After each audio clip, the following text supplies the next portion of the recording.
Okay, so it is now that time where we have cleared 10 o'clock Eastern, which Yep. means we bring in another individual, and we get to sit here and bring in Kacey D. There she is. And Hi. Hey, Glenn. Hi, Kacey. How are you? I'm good. How are you? Casey's coming into my town, I heard. I am. I'm excited. Can't wait. Oh, sweet. Okay, so the ground rules are when we have a guest coming in and a guest leaving, that the guest who is leaving, so we can have an appropriate handoff, has to have a question for the person who has come in. I do not know what this question is. I don't know what the topic is, but Glenn, so Glenn can leave and go continue his morning. He has to have a question for Kacey D, so he can go. Okay. All right, let's do it. All right, Kacey, you ready? This is going to be tough. No, it's not. It's tough. It's definitely not. I'm lobbing you a softball here. So you saw the 4 ACC players that you and I have had the pleasure of calling that got picked up by the Dash, right? Fossey, they picked up 4 of those great ACC players that you and I have called games with. How much of an impact do you think they can have on the Houston Dash? Because I know you cover a lot of NWSL. The 4 ACC college players that are coming to Houston, and what type of an impact can they have and how quickly? Great question. I think it's always a little bit tough to expect a lot of first-year rookie players to have this massive impact. And it's not because of the quality of the player, it's, and you and I both know, Glenn, every time you go up a level in what you play, the speed of play gets faster, therefore the speed of thought has to get faster. The nuances of tactics is at a different level. So I do think that they'll be impactful in ways from just coming in, energetic, athleticism, good ideas and movement in front of the back line. But to think that all of the rookies can come in and change a program or change a club or take it to the next level, I think can be hard. I think it can be done by committee. We know, we covered it. All of them have been able to impact at the collegiate level, not even just a little bit, a lot, like top college players. So I think for the long term, it's better than in the short term, if that makes sense. Yeah, Leah Klenke's the other name that I'm remembering. I loved her in the White. Yeah, she's a local. I love her. She signed. Yeah, and I sat on the plane, and it was her parents I ended up getting on the plane with. Was it? Yeah. Oh, yeah. I like her a lot. Those are 4 top college players that you think coming from top programs that are ambitious, and I just think they can have a healthy impact, like you said. I definitely think from a training environment perspective, from pushing players that are already there, and then if 1 or 2 can either push into that starting lineup or be a really good catalyst off the bench, which like a Klenke, like a Fossey, like they can have that 10, 15-minute impact, I think, with the type of players they are, especially more than the other 2. Just with the type of players that Fossey and Klenke are, I think they're kind of super sub type of personalities. Sometimes it can take players that are used to playing more centrally or playmaking, take them a little bit more time to get involved. Okay, I better go before I get John mad. But one thing I want to remind you, John, one thing we have to remind is that, because I've been in this situation, all these players that are on the Houston Dash are hearing about potential sale. It's a little unnerving and can be. Okay, say goodbye to me so I can go. Goodbye to me. You can come back anytime. We'll see you, my friend. Bye, you guys. Bye, Kacey. Thank you for having me on. There goes Glenn Davis. And it's always fun to have Glenn because Glenn was one of the, and full disclosure, Glenn was one of the first ones with us that we could sit there and we could knock on his door and go, hey, can you come on to this show that's based in Atlanta? And, he didn't know us from Adam or anything, but yeah, with me and Jason, and yeah, he's been a great friend to us ever since we started. So he gets full credit. Oh, what's the mug this morning, by the way? Tobacco Road, amazing golf course in North Carolina. Are you a golfer, John? If you want to call what I do on a golf course golfing, sure. Well, same for me. So can you hear me okay? I tried to change up locations. If you can't hear me, I can move. No, you're good. No, you're absolutely fine. Birds may invade or something, or car horns and, alarm systems may go off, but no, you're fine. Yeah, I don't get to play enough, and I'm still trying to get adjusted to my new set of Callaways because I had metal shafts on my clubs forever, on my irons, and I was about 2 clubs ahead of normal distance. So I was hitting 9 irons, 150, that kind of a thing. But then they rusted and died, and so I'm now on the fiberglass shafts, and I've had to dial my game back to absolute zero. So I'm just kind of futzing around, and the 9 irons going 110, and it's just like, this stinks. So I'm trying to get adjusted to that, and the idea of the hybrid, and the hybrid iron. I'm still trying to figure that out because I can't hit a long iron to save my butt, and so I'm now to the hybrids, and I'm trying to figure that out. I can go driver 3-wood, 5-wood, fine, but then you get to like the 3 and the 4 hybrid, and I'm lost. The hybrid does not come out of my bag. I am not a hybrid person, so I feel you on that. Out of control. But the reason that we had you on, so you could talk to Glenn for a second. That was on purpose, by the way. With Glenn, I figured. With Glenn, I always give him the option of, I said, okay, Kacey is Tuesdays at 10. Do you want to come on after her, or do you want to come on before? And he's like, yeah, I'll come on before because I'm a 9:30 Eastern person. So that way he comes in, and that way we get the handoff with Glenn, and the two of you get to see each other. What I wanted to get into, obviously, was your game in St. Louis. Did you get your picture under the arch? Did you get to eat any good food? I did not. I was there 36 hours, so no arch visit, but I go back in 2 weeks, so I will definitely be going. And the PR team at St. Louis City brought Christian and I amazing food up to the booth. Jenna, Nia, and Taryn, they have to give them a shout out. They brought up toasted raviolis, a Rice Krispie, a Philly cheesesteak sandwich, and I had eaten just before, and I didn't even care. I was like, I'm going for this. So they were unbelievable. So I didn't get to go out, but they brought it to us in the booth, and I appreciated that. Okay, just checking. I've got to send you the places that you need to go when you have more than 36 hours to do that. In the game itself, there was only the one goal, but I do want to get into things philosophically about Seattle and St. Louis City SC as we go here. Here was the goal from the match, and it usually takes about 35 minutes to actually pronounce Kalani Kosarienzi when you're trying to actually discuss any kinds of plays. But here is the one goal from the match at Energizer, and you'll recognize the voices in this one, courtesy of our friends at Apple TV and Major League Soccer. The Sharks are circling the one touch for Jesus Ferreira, who tracks it down. And St. Louis able to reclaim, but it's given away. Big error here. Kosarienzi! Brilliant!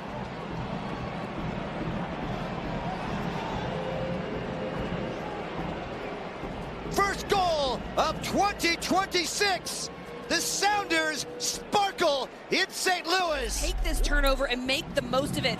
Vollum looks like he's going to play out long, decides to keep it, but Ferreira's there right away. He picks out Kosarienzi, and what I like from what Kosarienzi did right there at the top of your screen is that he's able to get that first touchdown. This is a tough ball to bring down, but the composure, he uses the speed against Edelman in that moment, and then he keeps it really low. But this is a mistake you can't make in your defending final third. Too many numbers in and around the box. Some sweet feet from the Seattle sub off the bench. Now, Conrad Vollum cannot do what he did in that play. Number one, he cannot do that. It was not good, John. I couldn't believe it because they had done the defending work, and then to pass the ball 5 yards inside to your penalty area when players are just chomping at the bit to capitalize on mistakes, it just can't happen. And you can give Kosarienzi all the credit in the world for what he did and his finish, but he should have never been put in that position. And it was a massive mistake right in front of goal. So then is that more on Vollum and his decision-making in the moment? And I guess this is where we go coach speak here. Is this on Vollum and his thought pattern, or is this credit to Seattle and their pressure to create that turnover deep in his own end at the edge of the 18? I've watched this goal multiple times since, because sometimes when you're in the game, you get a different feel than you do after. Like, was I too hard on that, or was it actually good pressure? I don't believe it was good pressure from Seattle. They had numbers close by, but Vollum wasn't under a lot of pressure from Ferreira in that moment. It actually looked a little bit too casual. If you're going to decide to not go long and pass it 3 or 4 yards, it's because you actually feel. And so the lack of awareness was there from him. And look, players are going to make individual mistakes, and this was certainly one. But I don't necessarily give Seattle a lot of credit for the defensive side of this one. I just think it was an individual error that then Seattle capitalized on.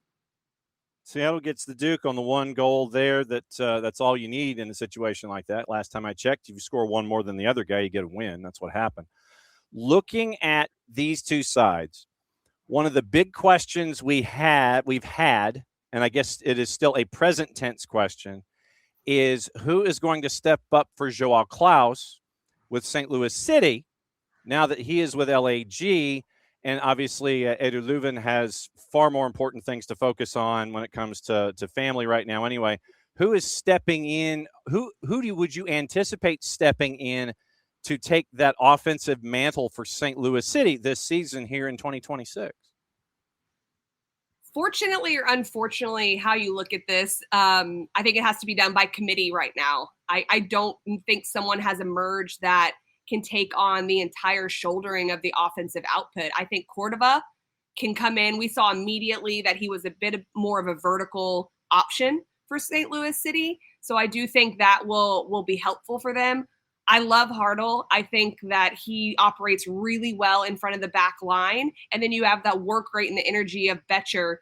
And I think people probably get tired of hearing that because he's a forward and he has to score goals as well. But you need both. You need players like that on the team. So I think the combination of those three, like, someone has to figure out how to put the ball in the back of the net, because the play behind that, I think, is advancing every week for St. Louis City. Toyshirt was good when he was in the game. He started. He was good off the dribble. Hartle was. And Betcher created opportunities, but it's not turning into goals. So someone has to figure that out. I do think Cordova can be a good addition.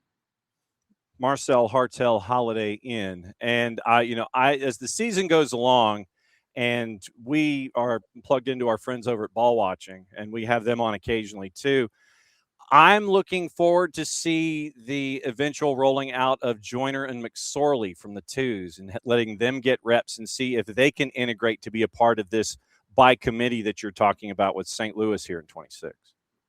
Well, McSorley definitely made an impact when he came in. And I don't believe by watching that it was because Betcher wasn't making an impact, but fresh legs, someone coming in, a young, hungry player playing up next to Cordova at times. And he had a second chance opportunity off of Hartle's shot that Thomas saved out of nowhere. I don't know where that save came from, but he just couldn't quite connect with it.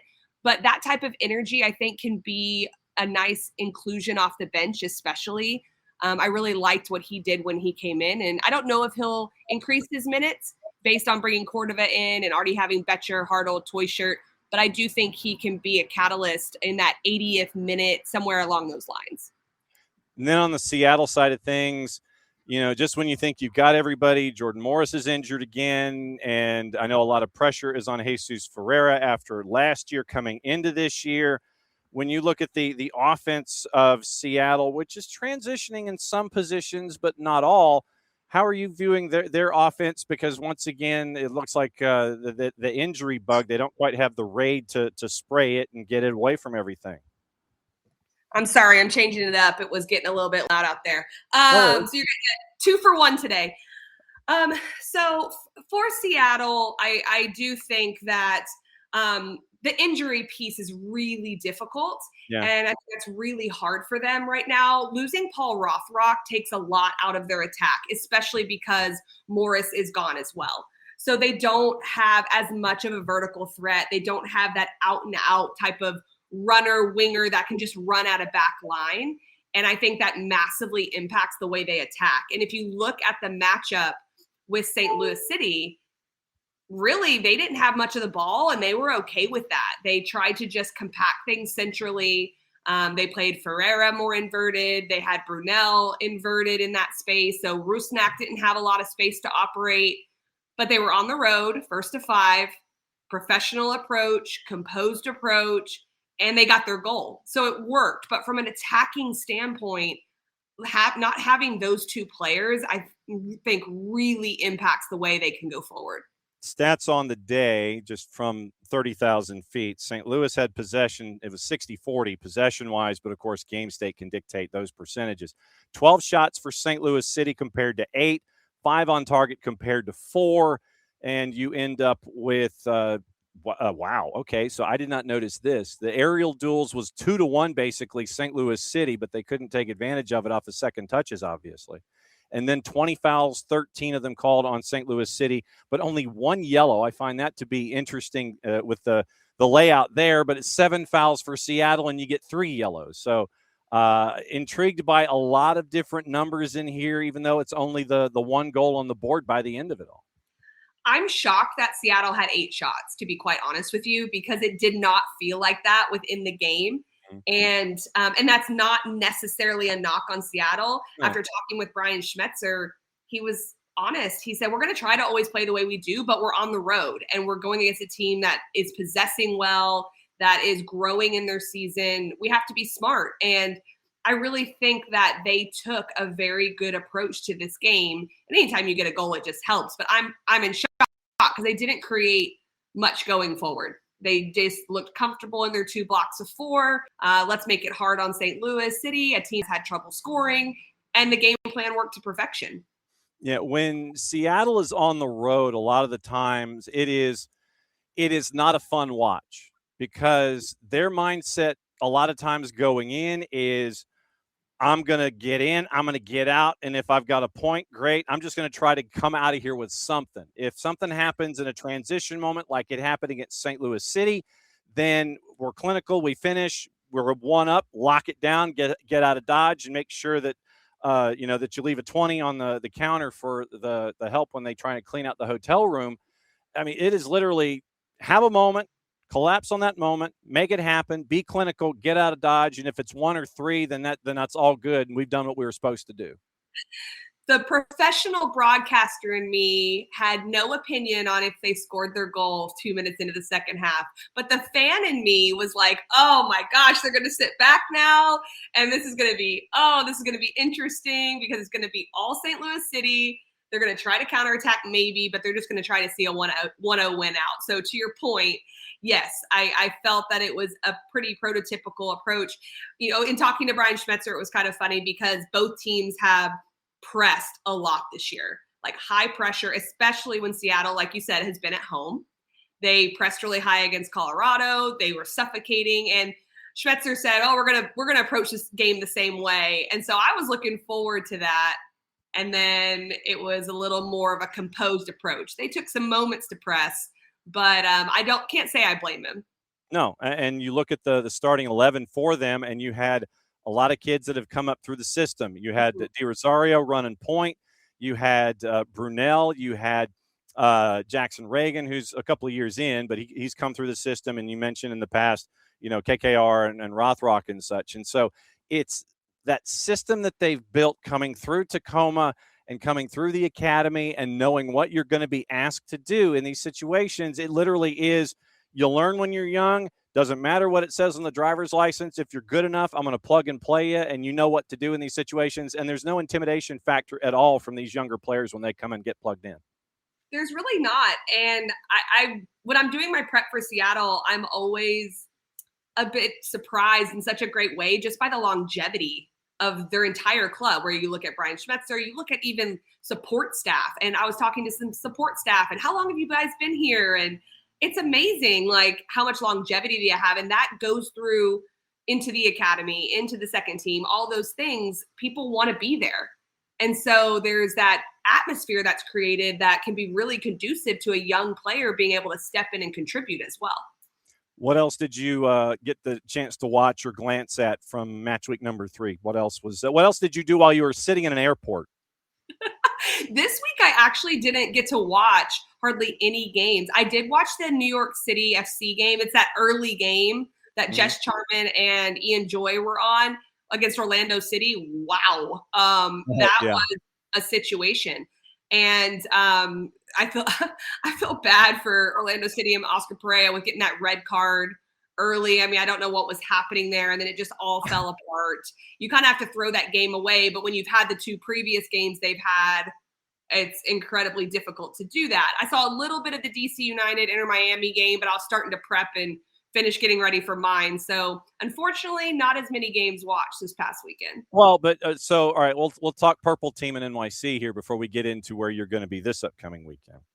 So Maxime Crépeau handles the ball outside the 14, which might have been what it is in the actual dimensions. It's technically, yes, he handled it outside the 18, but I don't think it was 18 in the Bronx. I mean, have you called games at Yankee Stadium? No, I was at City Fields. Fields, not much different.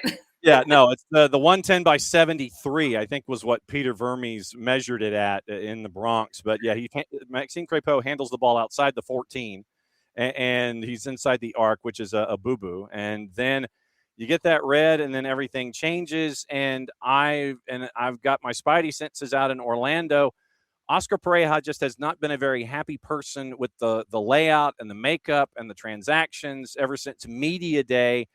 There was a part of me that thought he might get tarmacked, and just from you lose on the road 5-0 like that, and you're still trying to get adjusted with all the U22s that are new coming in and all the new faces and all this integration, and you get thumped like that. I mean, when you are not that you have been in this situation, but I'm sure that you know fellow coaches who have been.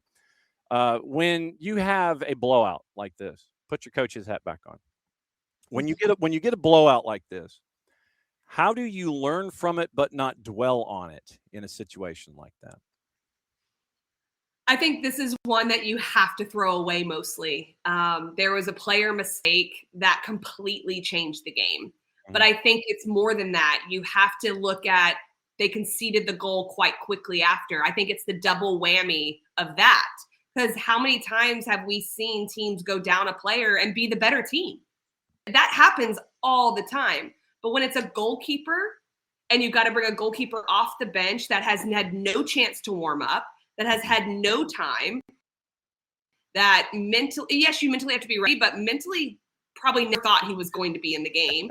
And then you also concede a goal within, I think it was 2 minutes, maybe 3 of the red card. It just went wrong. And then from there, you have to have the mental side of regrouping to keep it at 1-0 to have a hope. And they didn't do that. They give up another goal. And then it was 3-0 by halftime. So the red card's one thing. You kind of have to go, okay, individual mistake. It's the organization after that. That I think it's why mentally and organizationally were they not able to recover after a moment like that. I think that's what you address as a coach. But overall, if I'm coaching this game, I want to learn from it, but I also know that it's a unique situation and we have to let it go, put it in the rearview mirror and work towards the next thing. Because there's other things to solve that you can control for Orlando City. Like playing on a regulation-sized pitch instead of what you're doing at the Bronx. Where are you this upcoming week? Houston, going to Glen City. Okay, so you're going to Glen City, and it's going to be Portland going to Houston. 8:40 Eastern kick on Saturday night with you and Christian.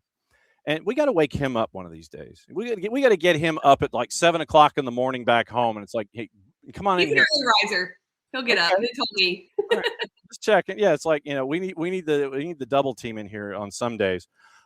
Portland comes in at a plus 290. So they are a decided underdog in this one. Houston is a 110 favorite, and the draw is a plus 240.